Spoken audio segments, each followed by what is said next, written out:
mengharuskan anak-anak sekolah itu masuk di jam 7.15 ya. Jangan disamakan, menurut saya jangan disamakan dengan wilayah di luar. Kalau jam 6 di luar atau di luar Kalimantan, khususnya di daerah Jakarta, jam 6 udah terang ya. Betul. Nah kalau sedangkan di Kalimantan jam 6 masih agak redup-redup, masih redup, dia belum fajar, belum betul anu. Apalagi jam 7 di luar atau di Jakarta misalnya, atau di daerah Jawa itu sudah kelihatan terang banget, bahkan sudah panas. Assalamualaikum warahmatullahi wabarakatuh. Kali ini ada yang beda nih. Hostnya aku sama Adel. Kita ambil alih, kita mau tanya-tanya sama yang punya sampul Said, yaitu Bang Hasan. Kenalin dulu, aku Dian Dan saya Adel. Aku jurnalis di sini dan ya, Sombong amat tuh. biasa ketemu lah ya. Iya. Kali ini santai aja ya saya Bang. Iya. Aku juga gak pede sebenarnya sih, cuman ya nggak apa-apa lah. Insya Allah bisa lah ya. Bisa lah ya. Bisa lah. Mengambil peran sebagai host di sini ya. Apa nih yang kita akan bahas terkait isu-isu terkini lah ya Bang ya. Bagaimana kalau sebelum kita ke topik yang panas, bagaimana kalau kita santai-santai dulu ya? Santai dulu, oke. Misalnya seperti kesehariannya Bang Hasan nih sebagai seorang ayah maupun juga seorang pekerja. Iya, ibu. Kali ibu. Iya, sekaligus ibu. Benar. Pekerja juga. Bisa dijelaskan kesehariannya Bang? Gimana ya? Mulai bangun pagi. Ini detail banget nih. Oke, perkenalkan, mungkin sudah kenal. Perkenalkan, nama saya Said Hasan. Aktivitas selama ini jadi jurnalis dan saat ini jadi seorang bapak dari 3 malaikat dan jadi seorang ibu, sekaligus jadi seorang ibu untuk memelihara 3 malaikat ini. Siapa aja itu Pak? Yang pertama Sari Pakailah, yang kedua itu yang pertama tadi Sari Pakailah Salsabila, yang kedua itu Sayyid Nabil Hasan, yang ketiga Sayyid Nabiul Ilham. Nah, 3 bocah inilah yang kemudian hari ini jadi spirit saya untuk kemudian melakukan aktivitas itu dulu. Tidak pernah semangat untuk bekerja ya, mencari uang untuk beli susu Iya. anak-anak sekolah juga. Ini kadang-kadang ngeliat story-ku kali ini. Malam ya beli ya, berapa kotak itu Bang? Sekali beli ya? Ya seminggu 1 hari setengah kilo lah. Setengah kilo, satu Iya, hari. 1 hari setengah kilo. 3 anak sih ya, masih kecil-kecil. Wajar, pasti banyak butuhnya susu. Selain itu aktivitas ngapain aja nih Bang akhir tahun ini? Sibuk kah atau apa? Beberapa kali ngisi materi dan aktif di himpunan pengusaha muda. Iya, dia pakai baju-baju hip nih. Anggota ya? Salah satu anggota. Selain itu juga saya banyak beraktivitas di bidang usaha lain. Jualan apa, ya yang penting halal lah. Ya begitu. Ya, salah satunya urusan usaha ya.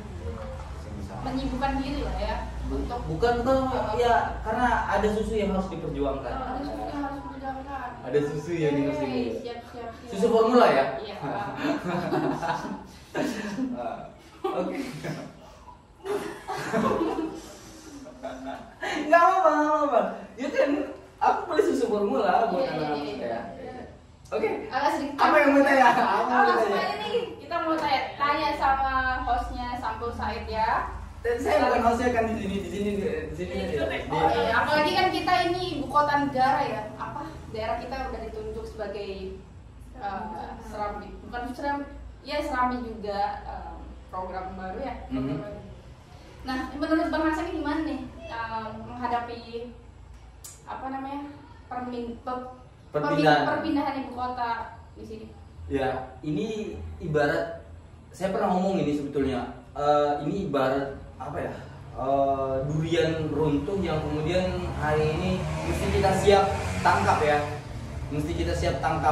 ini durian runtuh yang mesti siap kita tangkap, yang harusnya kita juga harus bisa lebih punya formula untuk menyambut ibu kota negara. Tapi kan rada sulit, namanya durian runtuh itu kalau dia tidak ditangkap dengan menggunakan alat itu kan jadi celaka. Nah, analoginya seperti itu menurut saya. Kalau kita nggak pakai tempat yang bisa kita ketika jatuh tidak melukai kita. Nah, harapannya sebenarnya bagaimana dari proses yang ada, pemerintah pusat juga memikirkan bagaimana alat tangkap kita ini ketika durian itu jatuh betul-betul tidak melukai hati masyarakat di Penajam Pasir Utara atau Kalimantan Timur utamanya ya. Ini bicara tentang kondisi hari ini, saya pikir kita harus bergegas. Terlebih lagi informasinya kan bandara sebentar lagi diresmiin. Oh ya, bandara nanti akan jadi rame saya bilang. Karena tanggal 1 November jadi saya ulang tahun diramein dengan hadirnya bandara gitu. Di groundbreaking ya? Iya, di groundbreaking. Tanggal 1 November ya? Tanggal 1 November. Dan itu kita harus siap untuk nangkap ke potensi-potensi, dan pemerintah harus bisa memfasilitasi itu. Menurut saya seperti itu. Terus gimana nih? Bagaimana anak muda untuk menghadapi KN sendiri, Bang? Anak muda kita ini. Iya, kita nggak boleh kagok ya, atau nggak boleh ngerasa bahwa kita kalah dengan yang bakal datang. Itu yang pertama. Percaya diri tingkat tinggi harus dipakai, tapi jangan kepedean. Artinya gini, kita bisa bersaing dengan mereka. Aku yakin bahwa kita punya kemampuan dan punya kapasitas untuk kemudian bersaing. SDM kita itu insya Allah mumpuni lah. Cuman permasalahannya hari ini kesempatan itu apakah diberikan atau tidak. Kita bisa lihat kondisi kemarin, banyaknya banyaknya upaya pemerintah pusat yang saya pikir itu beberapa program masuk tapi tidak betul-betul maksimal. Dalam arti gini, kemarin pelatihan pekerja, tapi realitanya bagaimana? Apakah pekerja-pekerja yang dilatih itu difungsikan di momentum ini? Itu kan jadi tanda tanya ya. Serapannya ya? Iya, serapan. Sejauh ini gimana, Bang? Ya, saya melihatnya itu tidak signifikan ya. Ada yang digunakan tapi tidak juga. Jadi harus diperhatikan juga bicara tentang masalah itu. Ya, tanya jangan apa-apa. Ya, boleh deh. Hidup sih, Bang, sebenarnya di usia 25 ke atas ini ya. Bisa curhat ya ke Bang Hasan. Ini kan Gen Z nih. Ya, ini Gen Z. Kalau saya Gen Y. Jadi dari Gen Z dulu deh tanya ke Bang Hasan. Tulisan kamu selama ini generasi Z loh, beda loh sama dengan saya generasi Y. Gimana ya? Beda itu. Bang, ini kan ada peraturan, maksudnya keputusan bupati yang mengharuskan anak-anak sekolah itu masuk di jam 7.15 ya. Itu bagaimana tanggapan Abang sebagai orang tuanya? Orang tua ini ya. Ini menarik banget ini. Pertanyaan ini menarik banget. Kenapa sih bilang menarik? Karena ini curahan hati ya seorang bapak yang juga sekaligus ibu yang hari ini beraktivitas di tengah-tengah masyarakat, dan juga beberapa sesama saya yang hari ini beraktivitas mengantar anak sekolah. Apalagi kalau ASN ya. ASN kita itu kan saya pikir apa ya? Dia akan jauh lebih rumit. Saya yang punya anak 3 dan harus bangun pagi sepagi mungkin dengan kultur saya juga tidur jam 1-an dan saya harus bangun lebih pagi lagi gitu. Itu sangat menyulitkan kultur itu. Saya itu mengkritisi, khususnya bicarain tentang masalah saya yang terdampak sebagai orang tua atau masyarakat. Harusnya keputusan itu dipertimbangkan dulu gitu. Jangan sampai budaya, kondisi wilayah tidak disesuaikan dengan kondisi wilayah kita gitu. Ada aturan yang keluar terus kemudian tidak sesuai dengan kondisi budaya kita. Saya nangkapnya enggak pas. Tapi kan kemarin tuh keputusan itu dibuat gara-gara banyak anak sekolah yang pulangnya itu lebih lama dari biasanya. Sore. Ya, sore. Makanya Pak Bupati ingin anak-anak itu lebih cepat pulang, cepat masuk supaya cepat pulang juga. Enggak begitu. Pasti akan ada efek ya. Akan ada efek ketika kemudian keputusan itu dikeluarkan. Efeknya apa? Saya secara pribadi, contoh sederhana, saya punya aktivitas nih. Saya punya aktivitas di mungkin ngedit berita dari sampai jam 1 malam, ngedit video bisa sampai jam 2. Kemudian pagi saya harus maksimalin lagi untuk waktu itu, dan range waktu itu terlalu sempit. Nah, itu saya. Bagaimana dengan teman-teman PNS mungkin atau honorer yang hari ini punya anak 2 dan 3 yang harus diantar dengan waktu yang ASN kan juga saya pikir dengan dipercepat ya waktu masuknya ya. Nah, artinya dia harus bangun lebih pagi untuk melakukan aktivitas. Jangan disamakan, menurut saya jangan disamakan dengan wilayah di luar. Kalau jam 6 di luar atau di luar Kalimantan, khususnya di daerah Jakarta, jam 6 udah terang ya. Betul. Nah, kalau sedangkan di Kalimantan jam 6 masih agak redup-redup, masih redup, dia belum fajar belum tentu anu. Apalagi jam 7 di luar atau di Jakarta misalnya, atau di daerah Jawa, itu sudah kelihatan terang banget, bahkan sudah panas. Ya, sedangkan kita di sini jam 7 itu orang baru mulai berlalu lalang beraktivitas, khususnya bicara tentang kultur ini harus jadi bahan pertimbangan, sehingga kemudian respon masyarakat juga tidak langsung kaget gitu. Boleh, dan ini budaya yang menarik menurut saya untuk kemudian jadi lebih intens pagi ya. Tapi jangan buat ini tiba-tiba, butuh sosialisasi dulu, pemahaman kepada masyarakat ya, tahun ajaran baru lah, baru kita punya persiapan prepare sehingga kemudian orang tua itu bisa mempersiapkan. Menurut saya seperti itu, karena saya yang hari ini juga terdampak ya sebagai orang tua yang mengurusi anak-anak pagi. Jujur saya pagi harus lebih pagi lagi, dan ketika pergi saya walaupun memang saya akan bisa berangkat lebih kerja, tapi kan waktu range-nya itu saya pulang, anak-anak pulang jadi jam 10.15. Harusnya ketika memang ada ASN yang saya kan dapat selentingan juga, ada ASN yang memang menurut saya ya, ASN yang beralasan karena anaknya, biasanya beralasan karena anaknya, jam kerjanya yang diundur dengan range sampai jam 5 misalnya baru dia pulang, bukan diturunkan ke bawah karena ada aktivitas lain. Bagaimana ibu-ibu kita, orang tua atau pelaku-pelaku usaha di luar sana yang ngurusin UMKM, pergeseran setengah jam atau 15 menit saja itu berdampak pada ekonomi dan budaya. Karena ini jadi problem besar saya pikir ketika kemudian tidak tersosialisasikan, karena kan waktu itu harus di-manage dengan baik ketika kemudian ketika kemudian kita melakukan rolling kegiatan rutinitas biasa yang kemudian 15 menit terus kemudian tiba-tiba di-press dengan sosialisasi yang tiba-tiba masuk langsung diterapkan. Saya juga belum dapat ya apakah disosialisasikan atau enggak, karena saya kurang update untuk bicara tentang itu. Saya kaget, terus kemudian ya saya harus bangun pagi bahwa ada keputusan. Bahkan jujur aja nih, dari beberapa story orang tua ada surat keputusan, banyak kan kasih emot-emot sedih gitu nah. Bener, aku nggak bercanda. Ada emot-emot sedih. Nanti psikologisnya ya. Iya, orang tua yang beraktivitas saat ini, teman-teman ASN yang tinggal mungkin di Petung, di Tunan, terus kemudian bawa anak sekolah sini dengan range waktu begitu pagi dengan kultur kita yang beda. Ya agak sulit, butuh, saya tidak melarang ya, atau saya tidak menolak, tapi butuh sosialisasi dulu agar kita juga nggak kaget sebagai orang tua ketika kemudian keputusan itu muncul. Saya sih kayak gitu. Cantik banget ini isunya, keren. Bagus ya. Ada keren pokoknya. Oke, dia apa nih?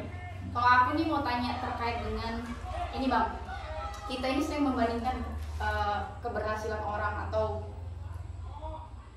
kehidupan orang lain, ya kan, pencapaian orang lain, kita sering kayak ngebandingin gitu loh. Dia udah sukses segala macam.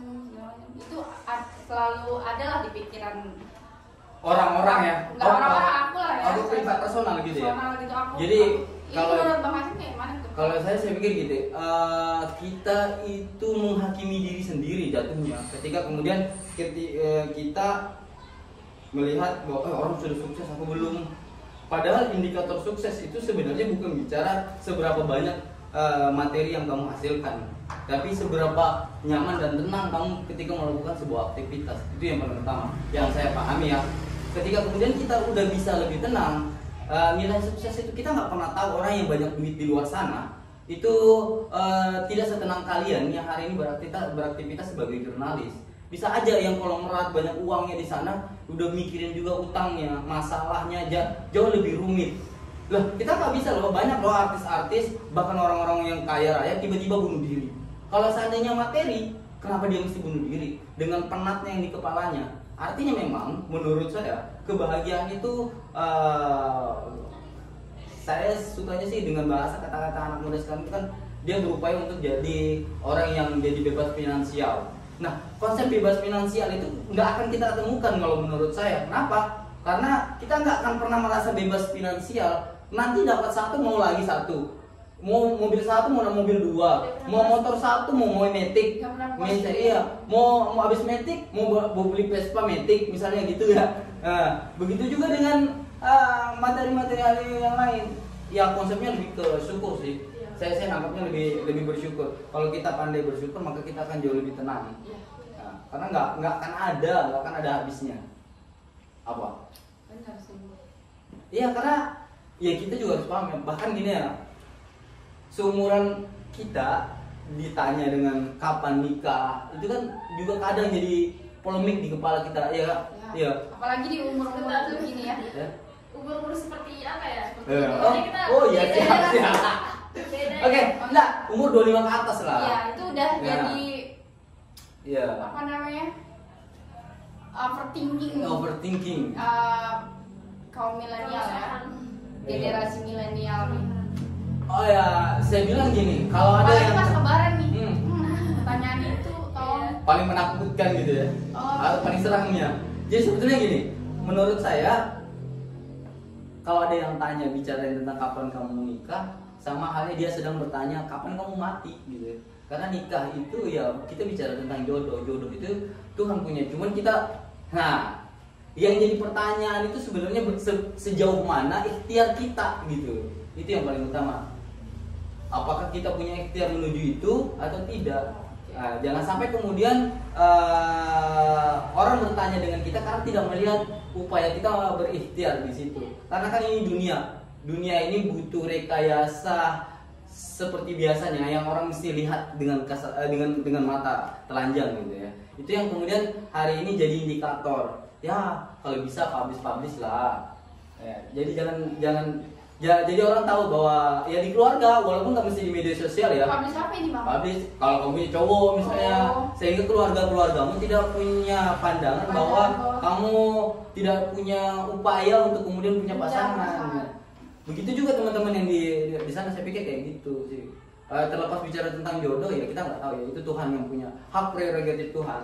Tapi diupayakan, ikhtiarnya itu di kita. Dan doa pastinya. Apa? Cukup kayaknya ya. Cukup kan? Atau ada lagi pertanyaan? Mungkin Ada di pertanyaan? part kedua nanti ya. Part kedua ya nanti ya. Biar Jadi mau tanya lagi. Jadi kamu pulang nanti mau siapkan pertanyaan lagi gitu. Kita part ini kan. Oke, nggak apa-apa ya. Jadi nanti hostnya bukan kita atau ada lagi yang lain bisa. Atau kalian lagi siapa tahu belum. Di part kedua nanti. Ini kan Nggak apa-apa. question and answer. Jadi ya. Q&A. Ya kan Q&A. Q&A ya. Dosa Ya, Q&A itu kan punya Metro TV ya. Ya kan? Ya, beginilah. Oke lah, ditutup lah. Mungkin kita nanti ada part kedua ya, bareng Bang Hasan juga. Mungkin hostnya bukan kita atau ada yang lain, mungkin bisa nanti tukar-tukar. Oke, mungkin cukup bincang-bincang kali ini. Kita pamit dulu. Saya Dian. Saya Adel. Saya Said Hasan, undur diri. Billahi taufiq wal hidayah. Wassalamualaikum